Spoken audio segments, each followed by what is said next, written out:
What's up, podcast world? Chad Belling, another episode. This life ain't for everybody. Thank you all so much for riding along with us. Today's episode of the podcast is brought to you again by our friends out of the great state of Tennessee, Lynchburg, Tennessee, Jack Daniels America.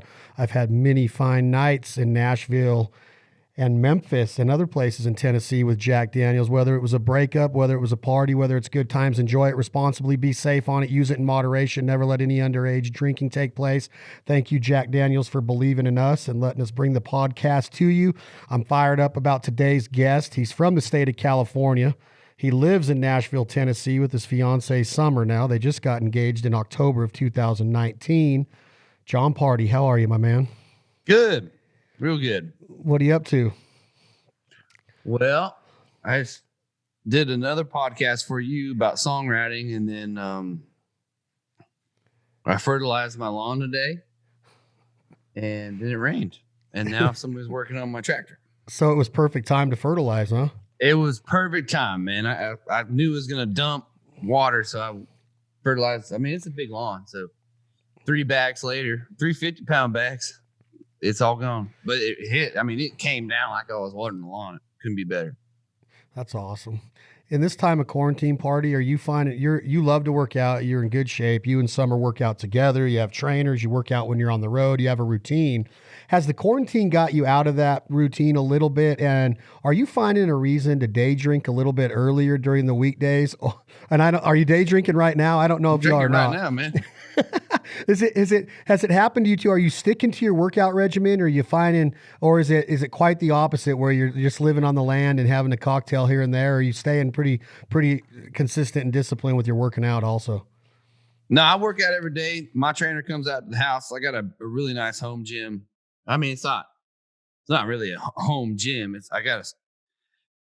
Through the years, I've got like a TRX bands, and I have two pairs of Bowflex weights that go up to 55 pounds and to 5, and came up on a squat rack and some lower back thing. I forget what it's called from Rogue, from a guy who was getting rid of it. So I got kind of a really nice gym and a bar and like a home gym. And I've been working out every day, and out here on the ranch, I mean, we're working all the time. And so we start drinking. It's kind of like our reward that we worked hard, and we're going to sit here and have some beers and look at the grass we mowed, the logs we chopped, the woods we cleared, and, I spread grass yesterday. I spread some fescue yesterday too. So it's just, it's nonstop out here. It just depends how much work you want to do. And that's the lifestyle. When you were growing up, was that kind of instilled in you, the work ethic? Do you credit your dad and mom and the work ethic that was instilled in you as a kid growing up in California? You went to high school in California. You started writing songs, and I remember having a conversation with you at the Palace one night. You're writing songs when you're like 12 or 14 or something, and started a band, and then you get out of high school and you move across the country to Nashville. Do you credit that work ethic instilled in you to your success on the stage, the songwriting, the hits, and your ability to get up and work a farm and the ranch and that lifestyle? For sure. I mean, my dad has a lot to do with that, and I'm glad I have my mom in me too, because hell, my dad can't sleep, but my mom can sleep. So I got the best of both worlds. But no, seniors, I call him senior because we're both named John. If you say John around us, we both turn around and go, huh? And so that's why I nicknamed him senior. But seniors taught me a lot, and he's YouTube or senior is a phone call or looking up something on YouTube is a big help. There's always some guy on there that'll show you how to do little things, But no, seniors come out here and we've done a lot of work, and it's been fun, man. I mean, sponsored by Case Construction, and that's been amazing. We got 2 excavators, a dozer, and they call them a compact track loader, same as a skid steer. It's out here. And I bought a mulcher and a hydro axe, but not a high flow one, and a grapple bucket. And I got a big Case farm tractor too. So there's lots going on. I got a no-till drill. I'm going to plant some soybeans here in May. And I got all kinds of plans now. I'm off the road. How many acres are you on there in Tennessee now? With both places. So I got 14 where my house is at, and then down the road, not too far, is 40. And are you far with the soybeans and stuff? Are you talking for deer when it comes to that? For whatever, maybe some edamame. I don't know. Are you a sushi guy? I do love. We had sushi last night. It was great. Takeout. Takeout. Where's your favorite place in Nashville? You got a favorite there? Shoot, Jeff Ruby's is one of my favorite. Their raw bar. Their raw bar is amazing. It's so good. That's probably my. If there's one restaurant that where you might see me at, it's definitely gonna be Jeff Ruby's. I love that place. Vraga's good. I forget what this was called. It's like one of the cooks that used to work at Vraga's has this out in Franklin, and our friend, she comes and hangs out with Summer, so she brought us a bunch of sushi. We had a good time eating it last night. So are you a California roll, fried shrimp, and cream cheese guy, or do you like the raw slabs of meat with little as rice as you can, and you don't need a whole bunch of soy and wasabi on it? You like the raw fish effect of sushi, or are you more a California sushi eater with the rolls and the fried and stuff like that? A little bit of both. I mean, some of that raw stuff's really good. What did I order last night? I don't remember. It was good. I just eat, man. It's like when you're working, whatever shows up, it's kind of like hunting. Where there's food, you just eat it. Yeah. Everything seems to taste better when you're out in the woods like that or working on a farm. It don't matter if it's a bologna sandwich. You can put bologna on white bread with mustard and it's awesome. Yeah. Yeah. It's funny how much you don't eat when you have things to do out in the wilderness or the woods or you just got things on your mind, which has been great. But I still I work out at 10 every day. Whether it's getting up early and then parking the equipment, changing into gym gear, and then working out, and then get back on it. I love it, man. You have big aspirations of adding more land to these pieces? We'll see. I mean, there's nice properties around it, but yeah, I'm just focusing. There's a lot of trees. There's a lot of trees in Tennessee. I mean, just so many trees. Yeah. I mean, if I wanted to split wood the rest of my life, I could do it on that 40 acres. That's a good way to stay in shape. I want to talk about one of the highlights of what I assume is one of the highlights of your career, which you've had a lot of them lately through hard work. Talk to me a little bit about Garth last year and that I remember he put you on his Instagram. You're at Studio G and he announces you. I think you were going to be the opening act in Knoxville. Is that correct? Yep. How was that? I mean, that guy's legend, right? I mean, he's almost like a mystique. Like I've never got to meet him. I've seen him live on concert, but is Garth as badass as he comes across in real life? And what kind of like energy did you have that night being on that stage? Well, Garth as a person is so cool. He's so fun to talk to. And it's like, he's got that, like you said, the mystique thing, but it's like, when you're talking to him, you have to remember you're talking to Garth Brooks because he gets really, it's like a normal guy. Like, and he's like so positive and, he's got his Garth ways, you can always kind of tell, but, man, he's really talented and he's a great guy to talk to. And he could slang cars. No problem, dude. That dude is a salesman. I watched it from him, like pushing tickets to the show. I was like, you just watch him. You're just like, man, he can slang it out there, man. Gift of gab, huh? Well, yeah, but it's the same way in his concerts, like you watch, he talks, he's got presence. And that night in Knoxville, we played, man, it was 84,000 people when we started. Oh, dang. And it was awesome, but you could tell it was so cold. You could tell that it took the toll on Garth. He ended a little early that night. I mean, it was in the 40s, and that's just not fun playing music outside. Was there a different amount of stress or pressure on you as a performer? I mean, you've been with Dirks, you've been out on the road with Alan Jackson, you've headlined your own tours, you've sold out theaters, and this is 84,000 people in a football stadium, and quite arguably he is the number one selling artist of all time, over the Beatles, over Michael Jackson. Like, he owns all these records. Is there any added pressure to you to go out there, or do you just go out there with your band and do your thing? The only pressure that was added at that stage is so big. I mean, it's a huge stage. I was like running around, going back, doing the circle. And you got to be in shape running around that stage. But other than that, it was just, the fans were there and the energy was there. It's like when you're on stage and you just feel the energy, everybody's there to have a good time and everybody wants to hear music. That's like the most peaceful thing to have on stage.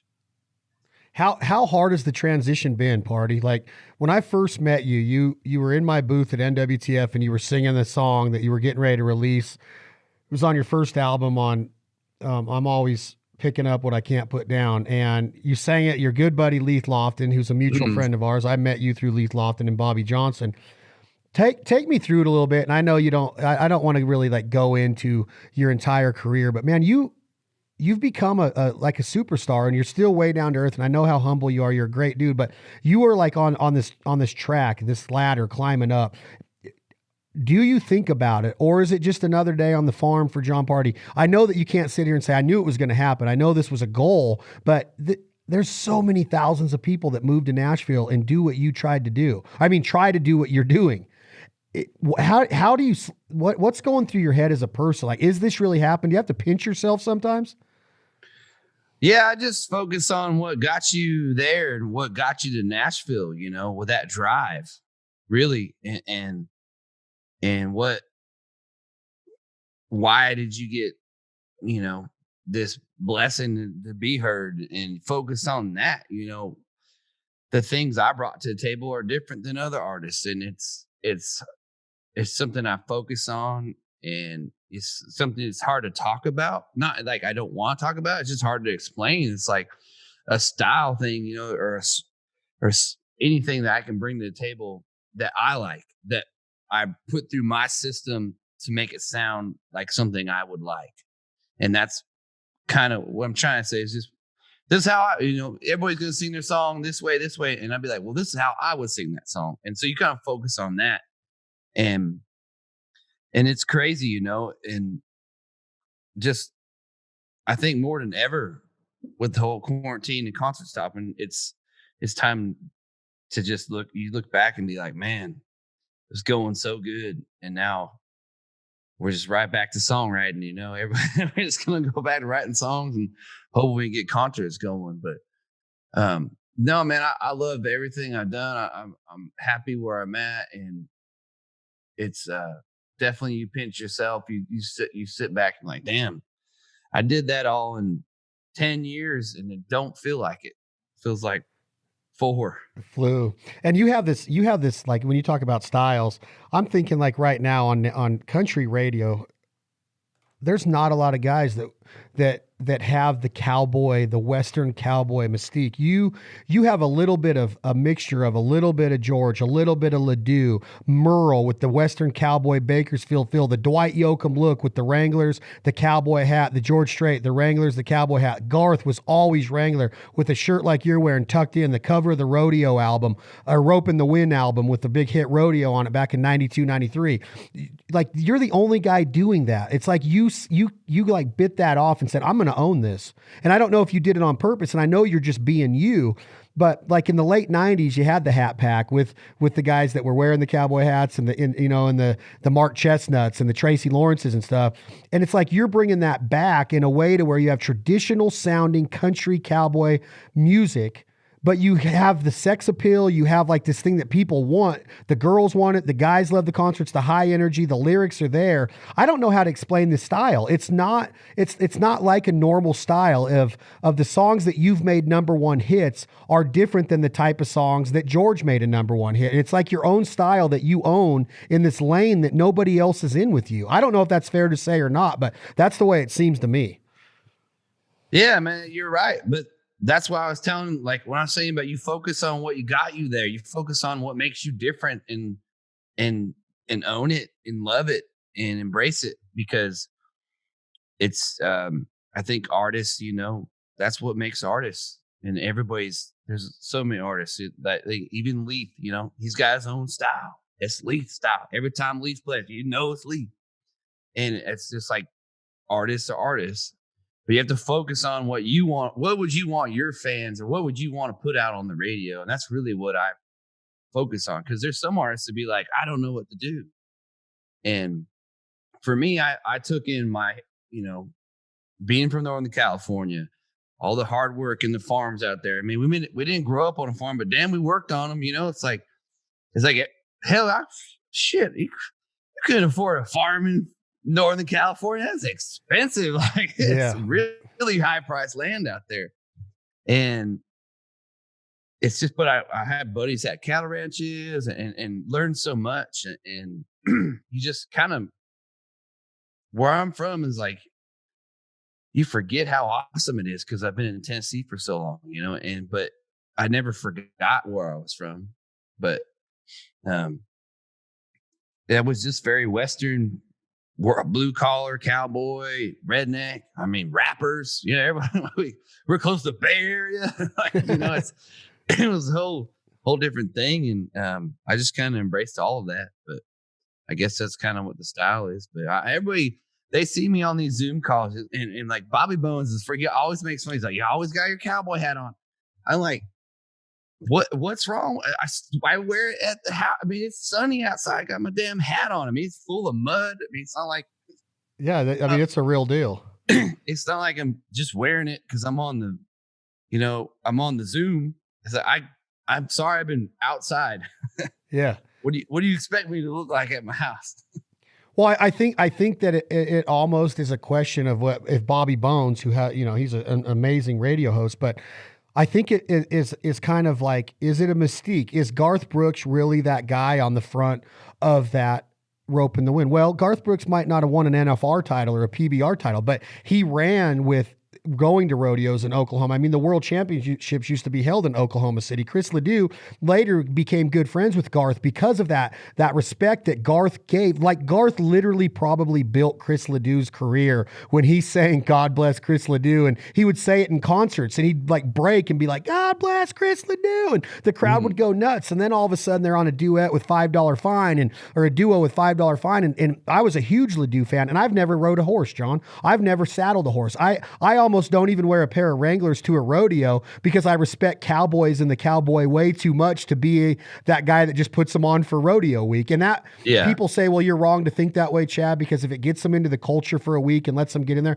And I'm always, well, like, man, I just respect the Western lifestyle. I grew up in it. I never was on a horse. I love to hunt. I love to fish. I'm in the mountains. I'll chase a cougar all day long with hounds. I just was never on a horse. But I think when Bobby Bones says something like that to Jon Pardi, it's almost like, is Jon Pardi a character? Because nobody's doing it. Nobody has that image going on right now. And I like to see it because it's real to me. It's like there's a touch point there of the Ledouxs and of the Merles and the Dwights. Like, Dwight Yoakam is one of my favorite performers of all time, right? Like, and he always had the cowboy hat on. But to you, it's the lifestyle. It's the culture of the American cowboy, the rancher, the mending fences and being up early and working on farms and living that lifestyle. And I think that some people have a disconnect to that because nobody owns that lane anymore. And I don't know if Tracy Lawrence, lived that lifestyle. I don't know. I know Chestnut was a Western country singer, but you actually live the lifestyle, right? You're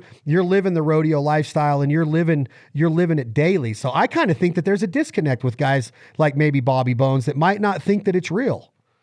No, I know about Bobby. He just likes busting. I don't mean Bobby specifically. I'm just talking about, in general. I think in generic, they think maybe I'd be like chilling with a ball cap or sweatpants on. But I mean, the main part of this 40 acres is we've been clearing it out, and hopefully we get back to work here. And I'm going to put fence in. I want to get some cows and have a little cattle ranch out there. And Summer wants her Highlanders. She wants Highlander cattle. She wants big, fluffy Irish cattle.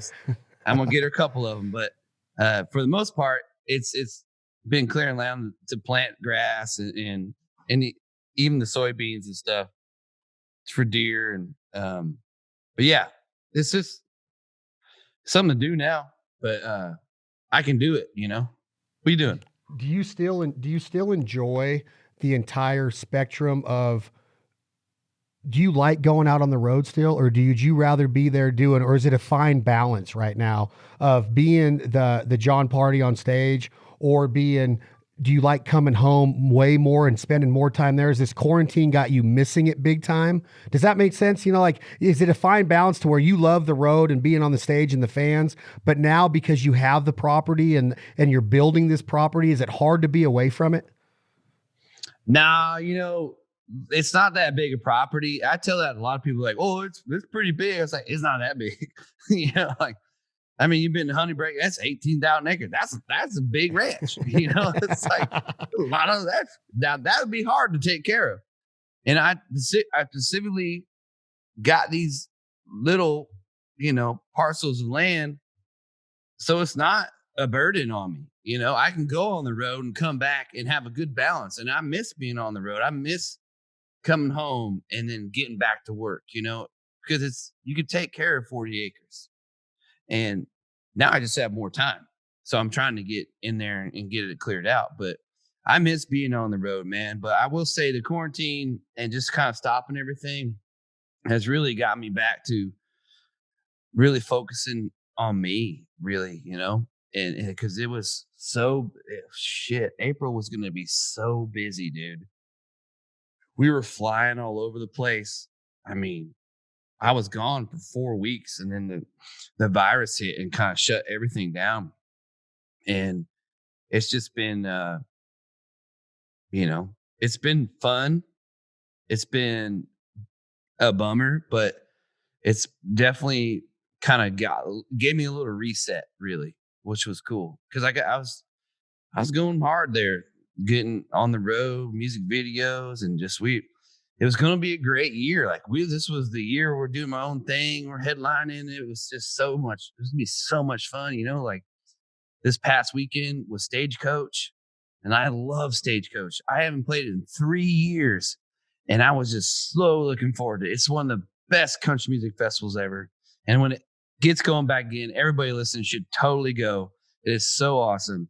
But it was a bummer to just, we did the Stagecoach, which was super cool. They did that, but like, damn, it was just, I just didn't start bringing back Stagecoach, man. It's just so fun, you know, and you miss the festivals, you miss the concerts, and that was supposed to be all year, but it's definitely been a perspective and just kind of, let's just put everything we took for granted is now a whole lot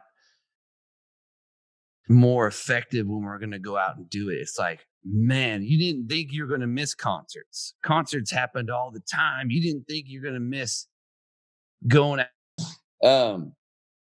No, I mean, I feel like everything we took for granted, like, you know, not in a bad way. We just like never thought, you know, country concerts or barbecue festivals or anything with a big crowd would just, you can't go, you can't do it, you know, and like Stagecoach, you know, Stagecoach can postpone, and such a good time, you know, and it's really,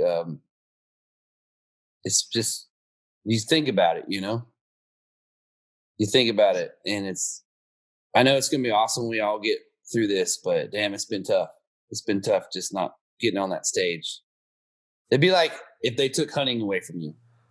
Oh, I know, and I'm scared of it. I mean, people lost hunting this spring. I mean, I canceled several turkey hunts of not traveling, and Nebraska wouldn't allow non-residents. Kentucky wouldn't allow that. I mean, it just got, you see, like, what I completely agree with what you're saying, Pardi. Is like, we go through it and we live so hard and we live so fast, and it's a hunt here, and then we're in a new town, and then I'm with Drew at Honey Break, and I leave there and I go straight to the flooded timber of Arkansas, and it's just another duck hunt. And then when it's gone, you're like, man, just to see Miss Shelley and eat squirrel with Miss Shelley and talk with her. Oh, and, yeah. And like, it's like we take it for granted because they're our family and you can get a hold of them like this so easily. But when you don't have that face-to-face and that feel-good fire and all of that camaraderie, man, I'm just sitting here going, man, how blessed are we to get to do that and slow down, pump the brakes. And I hope that when I go back out and we're back on the road and we're doing what we're doing, I hope that I still kind of slow down to process it, because your life's going to gear back up. It's going to speed back up, and you're going to have more number one hits. You're going to have more sold out arenas. And then you just got to like slow down and breathe and be like, man, people would die to do this, man. To be be in quarantine every year, man. Yeah, every year just to get that's true. It's gotten me back on track of who I am and my fatherhood with my daughter, and this homeschooling has taught me like what's going on in a kid's eyes. And now you'll appreciate this, Pardi, and I want to talk to you about this, being from where you're from, but we just started this initiative with Traeger Grills and a waterfowl company out of Chico. And Chico, and you lose part of your revenue. Your stage guys that are out on the road, these roadies and these grips, and the guys that do a lot of the load of work that make your job easy, right? They're out of work.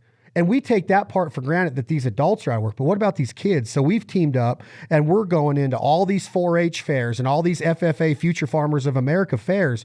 And we're putting together buying groups, and we're going to go in because these kids got $1,300 to $5,000 wrapped up in a steer, a pig, a sheep, chickens, and they got no fairs to show them at. You know, the responsibility, the showmanship. Auction, no auction, so there's no buyers. All these farmers and ranchers in Northern California, all the way from Modoc County down to Susanville and Alturas and that whole area down to where you're from, they look forward to going to these fairs and supporting these kids. I mean, one fair last year made $1.4 million.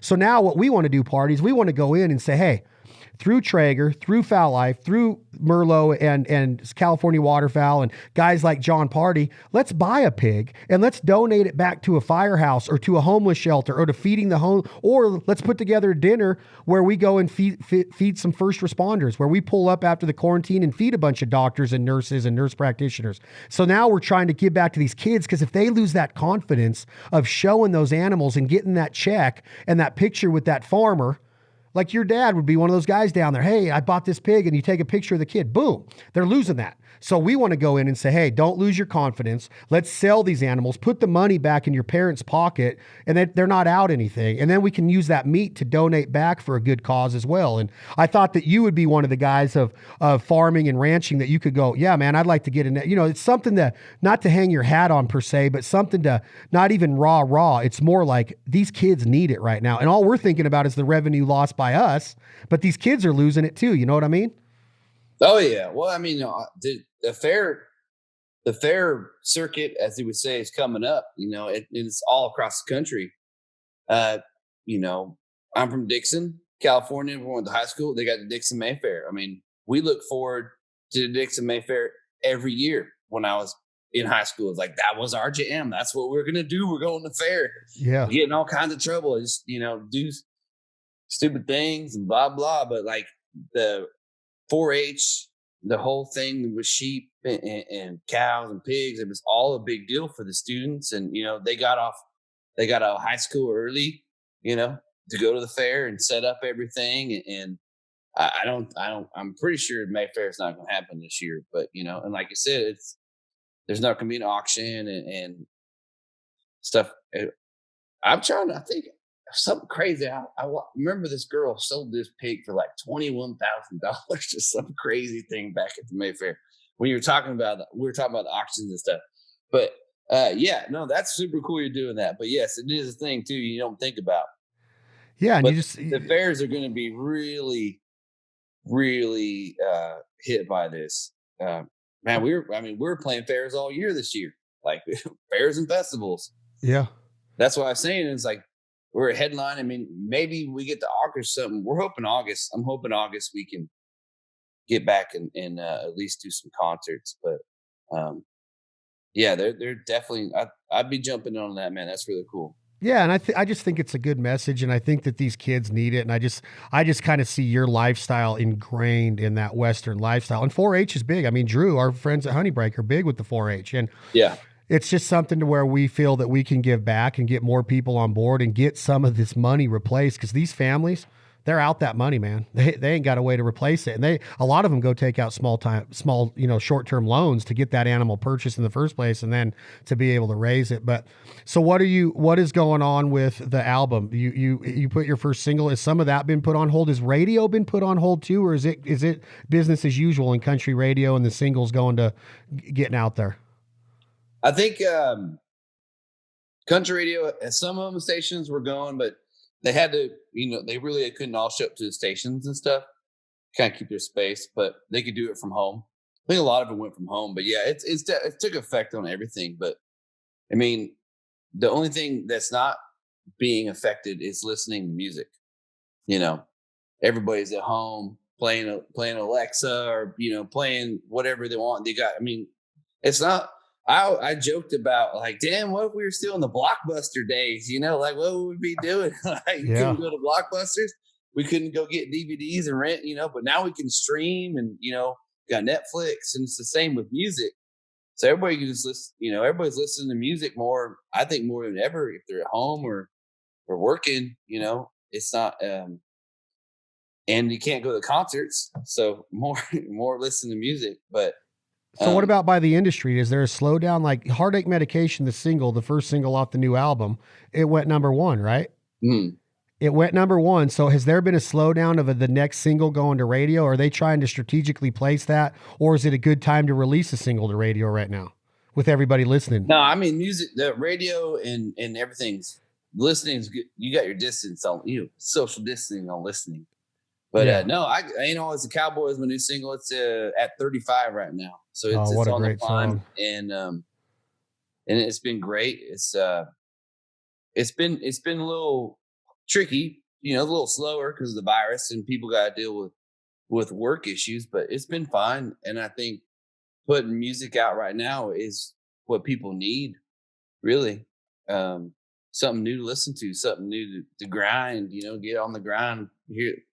And we're working on a little EP. We're going to do the Heartache Medication Deluxe, and we're going to try to put that out. And it's working on that. And so yeah, but I think music, listening wise, is people are ready. You know, they need something different. It's just the music business is definitely is feeling it. You know, I think.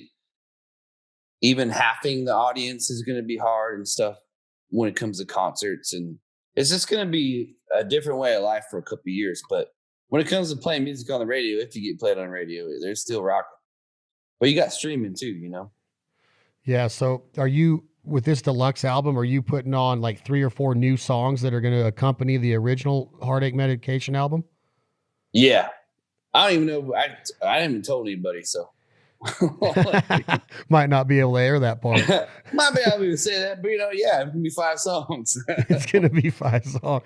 Yeah, so what is going on with your ability to be out on the road and it being as far as like Wrangler and the hats and all of those? With my sponsorships, it's a lot of just a lot of maintenance. One of your biggest assets is being able to wear that hat with those Wranglers in the video and on the stage and seeing that lifestyle. Does that start to get effect, or are these companies like, they're like big picture vision, like they know the future is going to be bright with Jon Pardi and there's no issues there? No, me and Wrangler are tight, man. And American Hat, I'm with American Hat Co. They're awesome. Or it's Best Hat Co. out of Dallas, Fort Worth, and American Hats out of Houston. But they're great hats. If anybody likes cowboy hats, check out American Hat Co. But no, all the sponsors are good. We're gonna, you know, our job as people, everybody that's tuning in to listen to music is like, we're gonna get through it. It's gonna take some time, but things are gonna get back to normal. It just may not be this year. Yeah, I don't see it get, this year, but yeah, I'm positive and optimistic too that they are going to get back to normal. And it's kind of one of those things to where once it's like we were touching on, once it's taken away from you, you're like itching to get to another concert. But the mindset of most Americans are we being drilled in this fright so deep that we're going to be like, whoa, we don't want to be at a concert right away, And it might take a couple of years of trickle down effect, like you're saying, for everybody to get the confidence and get comfortable again going to that type of event. I don't know, man. If it's like the beaches are full. Are they? I saw Florida opening back up in Malibu. That was just packed people. And then in Jacksonville, they opened up the beaches in Jacksonville. It was just slammed. So I think the rowdy crowd will be ready, but we all have to still have some kind of awareness. Yeah, I agree 100%. So what is life like now for Jon Pardi when you're at home? Give me an idea of, if you open up your Traeger, do you cook on a Traeger, Jon? I know you have one. Do you cook on it quite a bit? I need to clean the little grill, the part of it kind of gets full of gunk. The auger? Yeah, it needs a deep clean. But I've cooked on enough I need a deep clean. It can't get over 385, but it needs to get a little hotter. But I just need to clean it. Do you know which model you have? Man, that Traeger hooked up. I love Traeger. I love their stuff.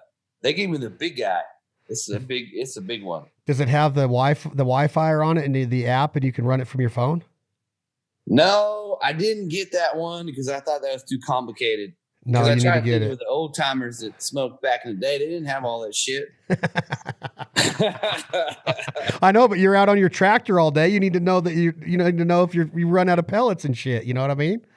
Yeah, I know. We got to get you one coming with the Wi-Fi on it, but one that you don't need to clean as much either. But yeah, they're important to keep them clean after every 3 or 4 cooks. But are you a traditional Texas barbecue guy? I know that you play in Texas a lot, but California, there's a lot of barbecue in California. What are you, a barbecue guy? Or are you a steak guy? What's your main?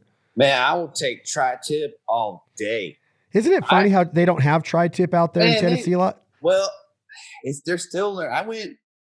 We had the Super Bowl. We were going to cook because the Niners were playing. We were cooking tri-tip out here. We found 2 tri-tips, and that was the last one. They were all sold out. So it is here, but it's not like you can't go to a restaurant and get a tri-tip sandwich, but it's so good. It really is, especially like it's funny how states are different. You go to Texas, brisket. We're cooking brisket, and you go to California, it's like we're cooking tri-tip. You come out to Tennessee and run the South, like we're cooking pork in Carolina. Yeah. I will say some of the best pork I've had was in Carolina, but it's just different. But like I think tri-tip's a great cut. I mean, it's a great cut of meat, and definitely I'm getting more learning how to get cooked. But Summer is a fantastic cook, so I'm lucky on that part. She's badass. And Ian, is it cocktails, or does Summer and Jon open a bottle of wine? When it is a cocktail, is it Tennessee whiskey? Is it vodka? What do you mainly like to sip on? Well, right now, since I'm home all the time, I have a kegerator full of Michelob Ultra, my favorite. I don't care. Everybody's like Chick Ultra, whatever. Well, I haven't, I'm not down in hardcore brew beer here. That's all. Well, this is I like Ultra 12% alcohol, and it's real thick. You have 6 of these and be hammered. Well, I don't feel good. Okay, let me ask you along the same lines then. Have you had one of the cheerleader beers yet? The seltzers? Do you like the seltzers? Have you had a Bud Light seltzer yet? I haven't had a Bud Light seltzers because I'd rather have Tito's. Soda. Are you a vodka guy?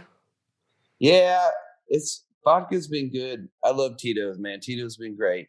I do like me some Jack Daniels. I know you're a big sponsor of this, but their single barrel Jack Daniels is awesome. And I love the Frank Sinatra Jack Daniels. Oh, I love Frank Sinatra. The Frank one? He said, I guess it was like how when they first started, that's what it was. He kind of stuck up for Jack Daniels, and it's actually really good. Yeah, I have a bottle of it right now. I haven't opened it yet, but I like a Jack Daniels kick, and I like a little red wine once in a while. For you being from where you're from, I would think that you do like a little red wine with steak once in a while, don't you? Oh man, I got all kind. We got Jordan Winery has been really cool to work with on socials and stuff. They send me some wine and Camus, Silver Oak, Boda Box. Don't be hating on no Boda Box. Boda Box is good. I still got Boda Box right here. Boom. Well, look at that. This is a hunting wine right here. That's a hunting wine right there. Yeah. Put that in the truck. You're good to go. It's a great name too. Comes in a box in the bag. Yeah, Boda Box. So are you? Do you like white wine ever? Yeah, no, I'll drink some Chardonnay and Pinot Grigio, stuff like that. Yeah. All right, I want to talk about a couple personalities just to get your opinion on a couple people. What is it about Bobby Johnson that makes him so contagious as a person? As far as, is it just his overall demeanor of sweetness? Like he's just a sweet man. Like he is a badass human being. How did you develop such a strong bond with Bobby Johnson? Why was it so easy? Because y'all are close. You and Bobby are close. Bobby Johnson is a great person. He's a sweetheart, and he'll tell you like it is. He loves to hunt, and he's funny. I mean, he is hilarious. And we used to play at Losers back in the day before Losers was even really cool in Nashville. And we loved it because it was kind of a dive bar. Still is, but it's, Losers is kind of packed now. But, man, he's just been great. I mean, him and Leith have been some of my best friends I met in Nashville. And they're just funny and fun to be around. And they're just good dudes. Okay, and Leith Lofton, as far as like people hearing his music and it getting out there, are you a fan of his music, his songwriting, his talent? And what's going on with it, why can't an artist like that break? Is it just being in the right place at the right time? Or did you think coming up that Leith had a chance to be, right, going along the same avenue that you did as far as getting out there to the masses? Because, and I know, and I'm not saying that Leith's even trying, but his music to me is strong. Do you see his music the same way? It's strong. It's very Leith, and his new album's great. He puts it out there. Like what he wants to write, it's right in your face, and shit. I mean, he's like, I call it a head scratcher. I don't know why nobody jumped on Leith. I don't own a record label, it's right. And it's just kind of like, you just kind of step back and be like, I don't know why this isn't happening. Who are you fans of, Jon? Who do you like that's in the country radio? What country artists do you like today? I assume that your influences are the Merles. I don't know this for sure, but I would say Merle. I would say Dwight Yoakam. I mean, who are your influences and who do you like today? Man, I mean, I like everything, I listen to everything. Even, Thomas on the poppy side, but like a lot of his stuff, he's a great songwriter. Like That Remember You Young is really well written. Stuff, there's so much. There's so much I listen to. Larry Fleet's coming out. He's a new guy. You should check out Larry Fleet. He's really good. I like Larry Fleet. Larry's awesome, man. And, hell, I thought Sam Hunt's album's all right, but he has that 2016 song that's really good, and I think he's still one of the best singers in the genre. He just kind of has his Drake style and kind of like the talking a lot. But he's got a great voice for talking too. Yeah. What was the song that was hit big? It was Body Like a Back Road Big. He's had a lot of big hits. There's so many. Luke Bryan, Dirks. Everybody. I listen to everything.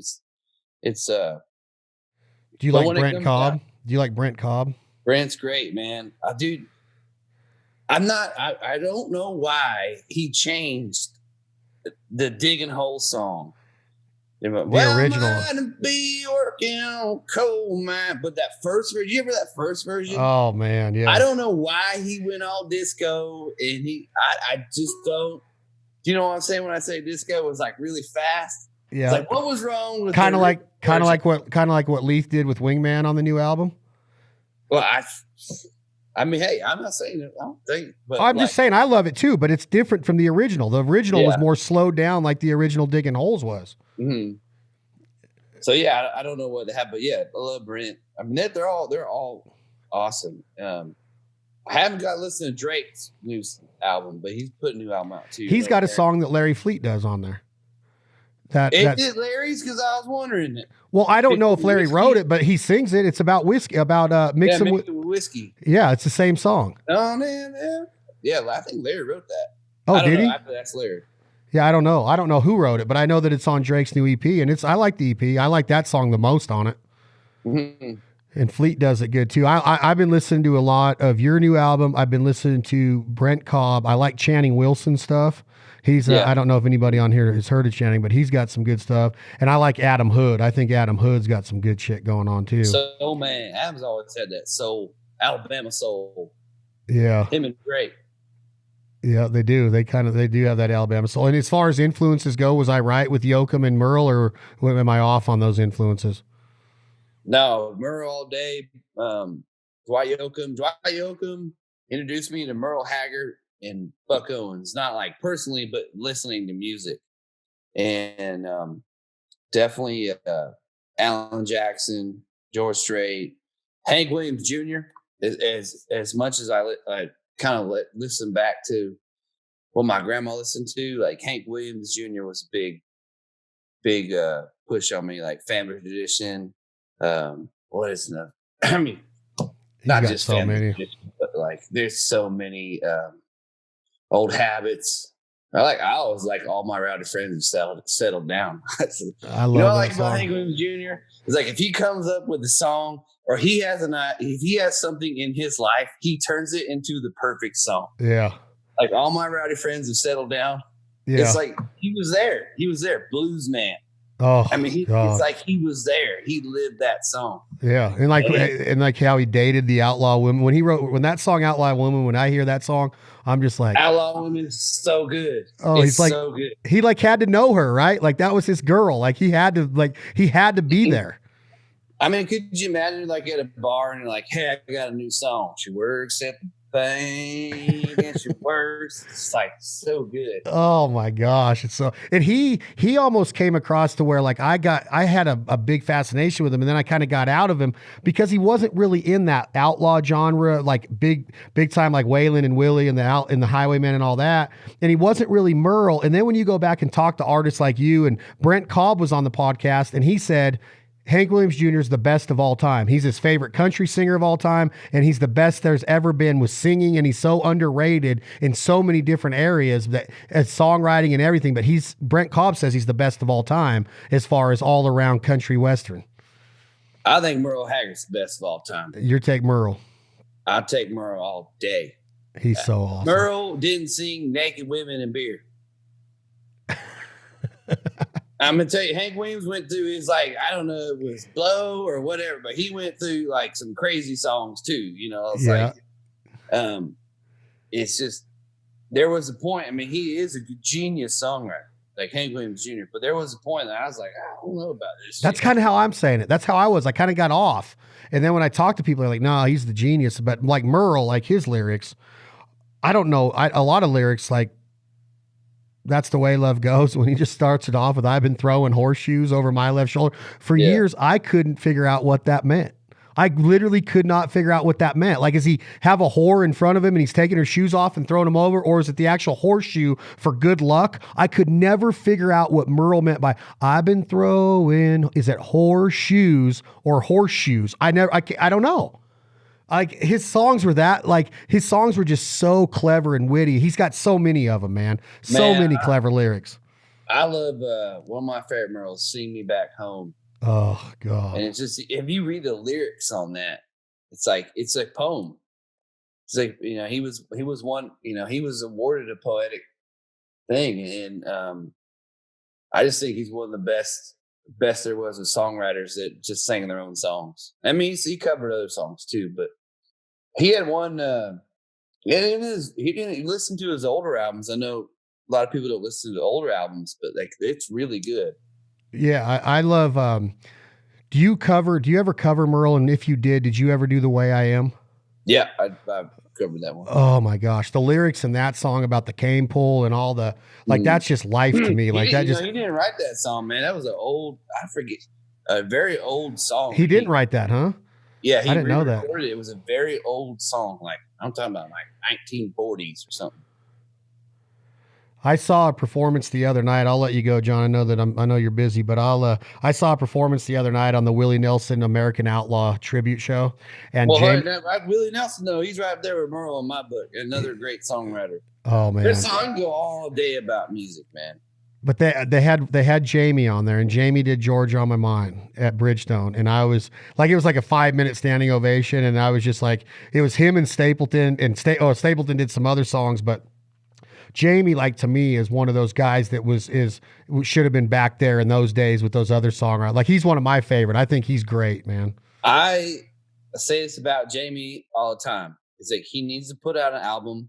This is his time. Stapleton's out there owning it, and so could Jamie. I mean, Jamie and Chris Stapleton are probably the two best country voices we have of modern era.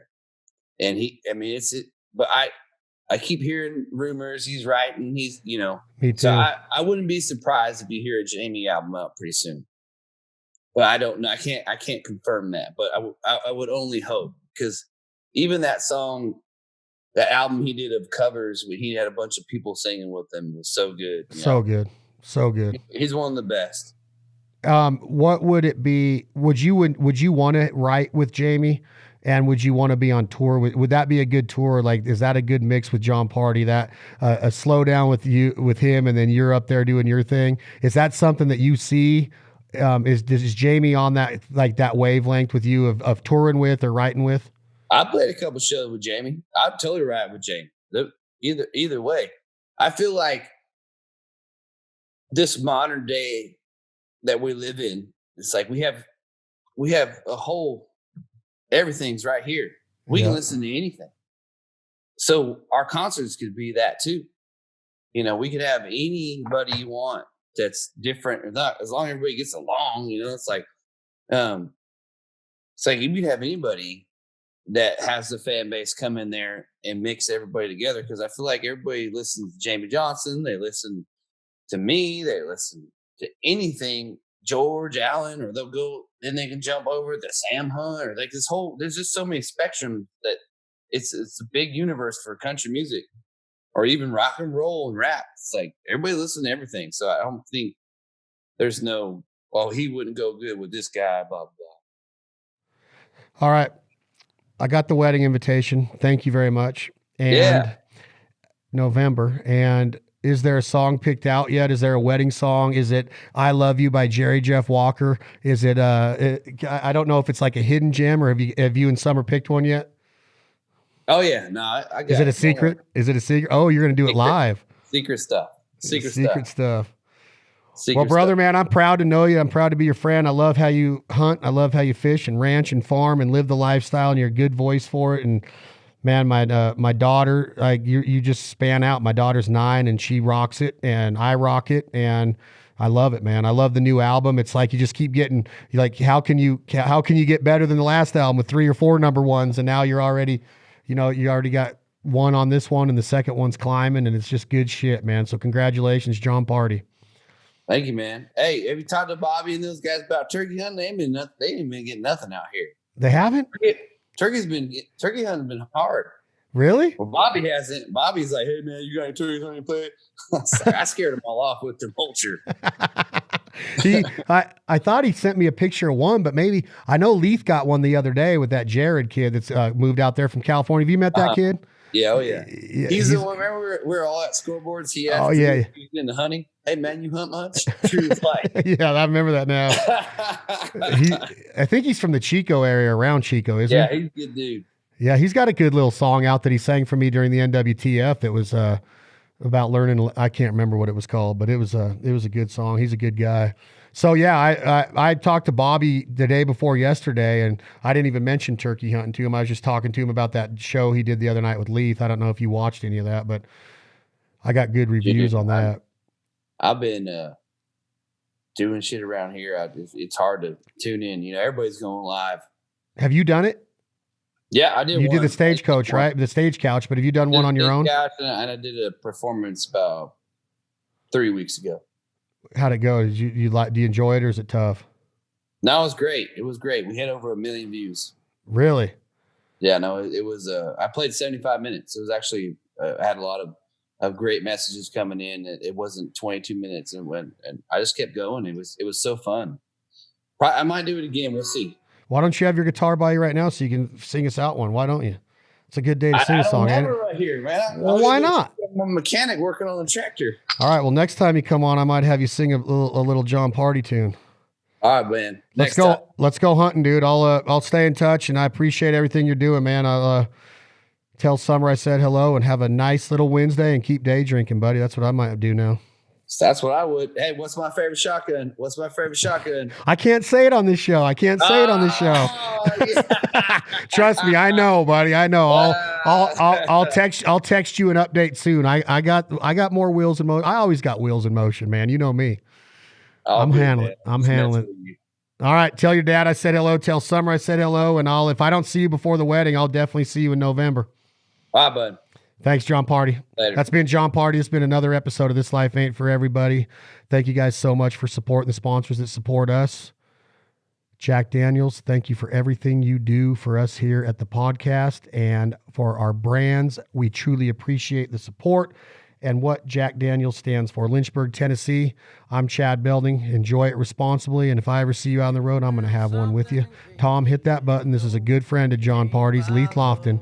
What you going to do when the money's all gone? Appreciate y'all very much. If you got a roof up over your head, belly full of food and a nice warm bed, you are blessed, I know.